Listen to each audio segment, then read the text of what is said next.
Morning sa atin mga kanyubi. Ngayon ay araw ng linggo at ngayon ay nandito lamang tayo sa ating shop. At sa mga oras nito mga kanyubi ay sasagutin natin yung ilan sa mga tanong ng ating mga kapwa technician o dun sa mga ating customer na nagdi-DIY ng kanilang mga appliances. So ang pag-uusapan natin mga kanyubi sa oras na ito ay patungkol naman po sa mga inverter na refrigerator, no, kahit anong brand. So ang topic po natin ngayon ay papaano po mag-direct start ng mga refrigerator compressor kahit hindi na po dumadaan sa system. Pag sinabi pong direct start, so hindi na po dadaan sa refrigerator mismo. Tayo na po mismo ang gagawa ng pang-direct upang umandar yung ating mga compressor. So dapat unang-una na meron dapat tayo ay yung ating mga board katulad nito. Ayan. So ito po ay galing sa Kundura na inverter 2-door. At mayroon din tayong mga board dyan na yan ay pinantetesting din natin doon sa mga refrigerator na inverter. Ano po. So ang unang-una nating gagamitin ay ihanda itong ating board, no? Pangalawa, syempre dapat meron tayong thermostat. Ayan. So kahit wala namang thermostat, okay lang, pero para mas formal dahil tutorial nga itong ginagawa natin, so gagamit tayo ng thermostat. So meron na tayong board, meron tayong thermostat, meron tayong compressor, at syempre hindi mawawala yung ating plug, no? So ito po yung plug. Ayan. So iisa-isahin po natin yan, at syempre meron din tayong mga connector katulad nito. Ayan. So yung mga connector na may mga terminal. Bakit nga ba natin ito ginagawa? Kasi marami tayong mga kaibigan o mga kilala na technician na nahihirapan na talaga na paano mag-troubleshoot o paano malalaman talaga kung sira ang motor ng inverter o pinaka-board na ang sira. So medyo nalilito yung karamihan sa atin. Saan sila tutungo? Bumili ng bagong board, hindi naman pala gumana, no? Sira naman pala compressor, so di sayang yung pera. At kaya ito natin ay naisipang i-vlog para na rin makatulong sa ating mga kapwa technician na medyo nalilito pa pagdating po sa mga inverter na refrigerator, ano? So dapat yung board po natin ay goods, yun, katulad nito. Ayan. So goods naman po ito, ginagamit talaga natin itong pang testing sa mga inverter na compressor. So yan, una natin gagawin, syempre, ready natin yung ating plug, no? At sa ating plug ay meron po tayong makikita dyan na, ayusin lang natin yung camera, no? Line 1 at line 2, ano? So itong aking line 1, ito, no? Iko-connect ko ito dito sa line 1 ng aking board, ano? Iko-connect ko. Lagay ko lang. Ayan.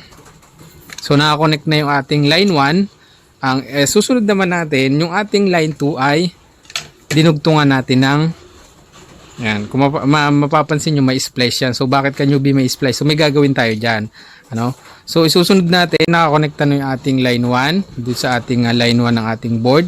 At yung ating line 2 ay lalagyan natin ng isang konektor. Ating konektor. Ayan. So lagyan natin black. So lumabas siya, naging red, at lalagyan pa natin ng isa. Ayan. Yan, bali dalawa sila dyan na magkasama, no?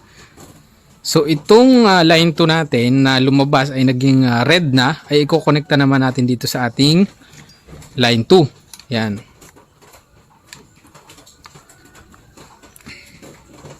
So meron na tayong line 1 at line 2. Then yung splice natin ay may kadugtong na isa, ano? So para saan itong isa na to?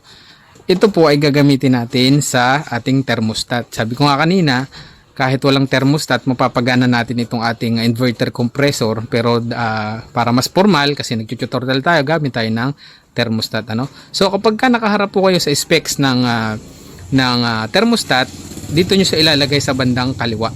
Yan, sa bandang baba. So itong isang ito, hindi masyado makita. Yun. So ulitin ko lang para sa mga nalilito, yung ating line 1, no? Itong ating line 1 ay pumunta dito sa line 1 ng ating board. At yung ating line 2, no, nag-splice tayo. Yung isang connection niya pumunta sa line 2 at mayroon siyang kasamang isang connector, ano? So para saan itong isang connector na ito?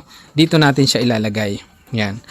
Sabi ko nga, pagka nakaharap kayo sa specs ay dito sa bandang baba. So lagay natin to. Iyon.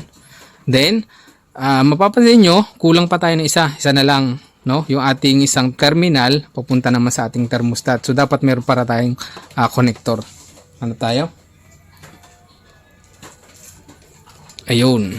So ang gagawin natin, lalagyan din natin ito ng connector. Ito, yun. Yan. So patay muna natin yung ating thermostat. Yan. Then yung kanyang connection na nagmula sa thermostat ay ipupunta naman natin yan dito sa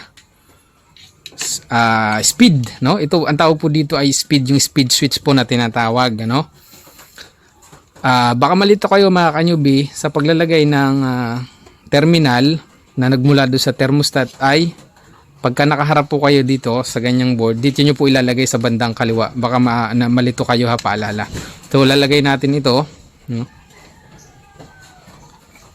Yun. So paliitan lang natin. Medyo malaki. So itong compressor na to mga ka-newbie ay gumagana naman yan, nga lang talagang loss compression. So ibig sabihin kapag loss compression, umaandar pero wala nang bomba, no? So kumpleto na yung ating connection. So ulitin lang natin para mas malinaw. Yung ating plug na dalawa, mayroon siyang line 1 at line 2. Pumunta dito yung ating line 1, no? Sa line 1 naman ang ating board, no? At yung line 2 pumunta dito sa line 2 ng ating board, at yung line 2 ay may kasamang isang konektor. Pumunta naman yan dito sa thermostat. Yan, dito sa banda baba pag nakaharap kayo sa specs ng thermostat.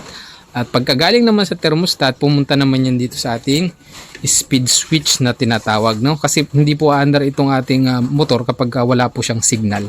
Ayan. So yan. At lagyan lang natin ng electrical tape pang samantala, ano?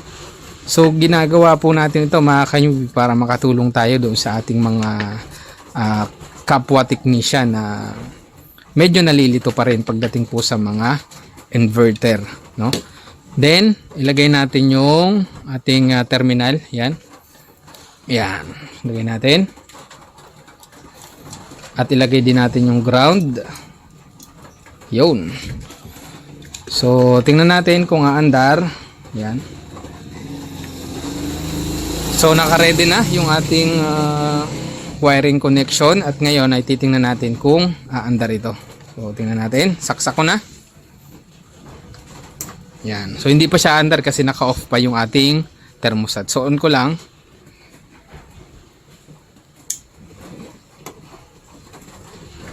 Yun. So ito po yung loss compression mga ka-newbie, no? Wala na siyang, yan. Wala na siyang bomba. Yan. Yan. Wala na siyang bomba. So gumagana po yan pero wala na siyang bomba. Yan. So wala na rin siyang higop. Ano? So yun lang mga ka-newbie, kahit sa simpleng paraan, simpleng tutorial, sana ay nakatulong ito sa inyo.